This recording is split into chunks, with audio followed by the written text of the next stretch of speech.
Well, hello there guys and girls of YouTube. What have we here? Well, if you take a trundle over to Mr. High Voltage Rules, I mean that's High 1 Voltage 1 Rules, if you take a trundle over to his channel there, and as you can see, if you go over, you will see that I've been round to his man cave again, and we've been having some high voltage fun, blowing stuff up. Well, mostly his equipment up, yeah, and a plasma ball, overrating a small little plasma ball. It's been quite fun. But yeah, there should be a video going on about now actually. It's uploading now of that, so that's on my channel, that one, so I took my camera with me as well. Anyway, on to this. What is this? Do you know what it is? I got this from his place and he gave it me. He said, this is broke, it needs fixing. If you can get it working, you can have it. And I was like, okay. What is it? Oh, what is it? What does it do? Well, I can tell you what's happened is it's seized up.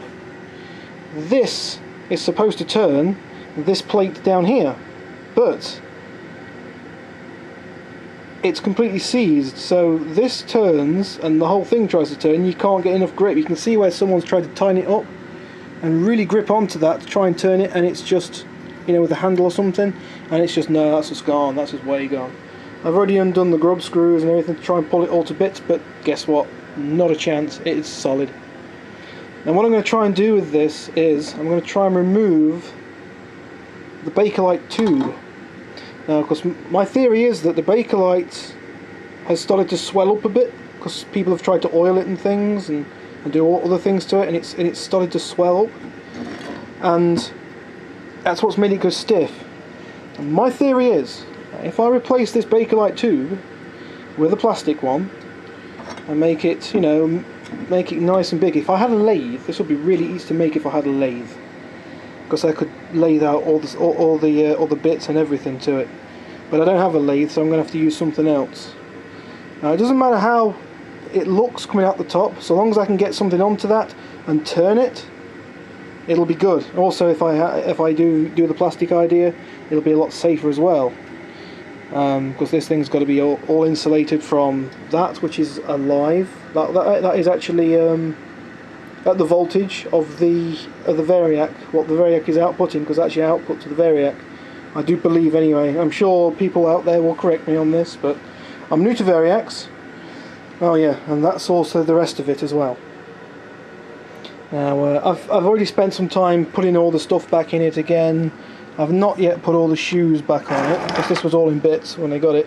So I'm just putting all the feet back in. It's got some war wounds on it, but I think they can all be, I think it'll all be nice and safe still to use. I'll probably go over it and dip it in something, varnish or something, just to make it so it's all happy and good. But it's an old one. It's got to be from the 1950s, or it's got to be wartime or just after the war. Probably from off stage lighting or something, to dim down stage lights or something like that, because that's pretty much all they had back in those days.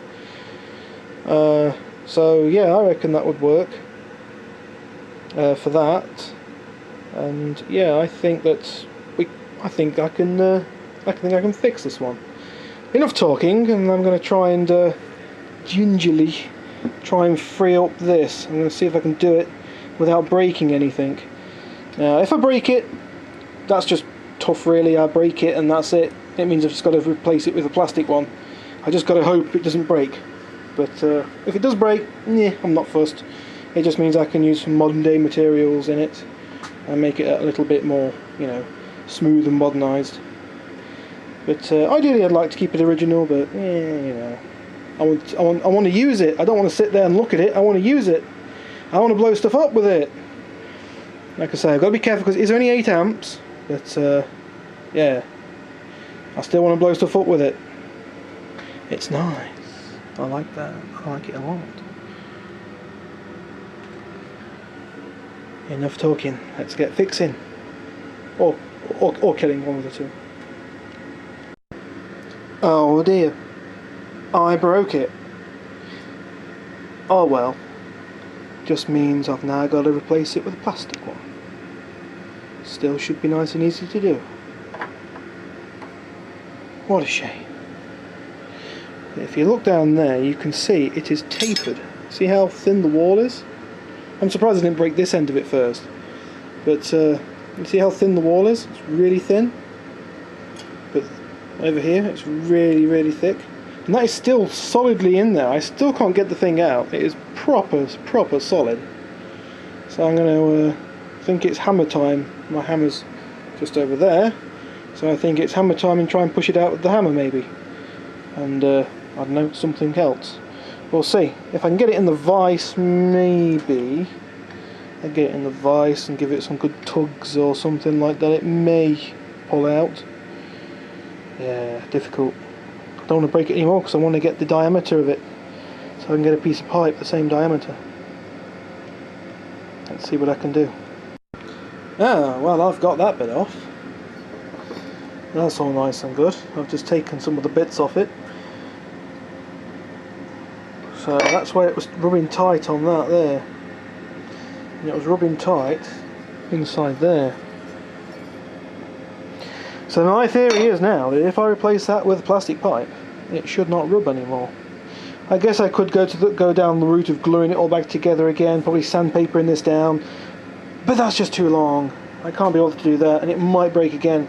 I want this thing to be reliable.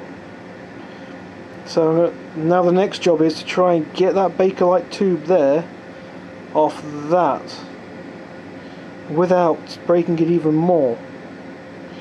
Yeah, that's probably not going to go well. We'll see how it plays out.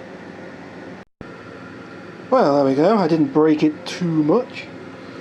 I put a couple of chips in there and smashed it up a bit, but yeah, it's cool. If I can get a pipe the same diameter as that, it's amazing how light Bakelite is. It's really lightweight stuff. It's always a weird smell Bakelite does, like a bit like, I don't know, pig crap or something, I don't know. It just smells really weird when you break it. It's probably dangerous, it's probably got, God knows what it's got in it. Bakelite was probably made with asbestos or something crazy. I'm not sure what they used to make Bakelite out of, but yeah. Next job is to try and get all that out there. That ain't going to be an easy task. I'll have to remake this ring. If I'm going to use a plastic pipe, I'll have to remake a lot of the things. But hopefully with plastic, hopefully I can fuse it all together using heat or something. We will find out. Like I say, I've got to yet get a pipe or something the same diameter as that. It doesn't have to be the same thickness, because it's not going to be very heavy. It's just got to be the same diameter. So, well, there you go. I'll show you what it does. It goes all the way down through the middle, and there's another cup in there that it sits in, which is really tight again. It shouldn't be tight, but it is. And it all turns on that. It's supposed to be smooth, but not tight as in the sense where it's jerky when you try and turn it. It should be still smooth and have no play in it, but still, you know, turnery. That is a word. So, alright, next job to do, like I say, is to get all that out of there. Probably the easiest way to do that would be use a socket and the vise. Same way as you get universal joints off a prop shaft. Use two sockets, one to push it in, and the other one to cup around the thing you're pushing out. Update is still not done yet. It's on update number 37. It's taking ages. And hopefully that should pop that out of there. We'll see. Well, there we go, guys and girls. It's all out. And the tube is it's all free from any metal surrounding it. We've got the little locking ring there, whatever it's called. What temperature is it in here? It's 44 degrees, there you go. It's lovely and warm in this room. Nice, that burning's working great. I've got some wood there, you see, sticking it. Went and picked that up.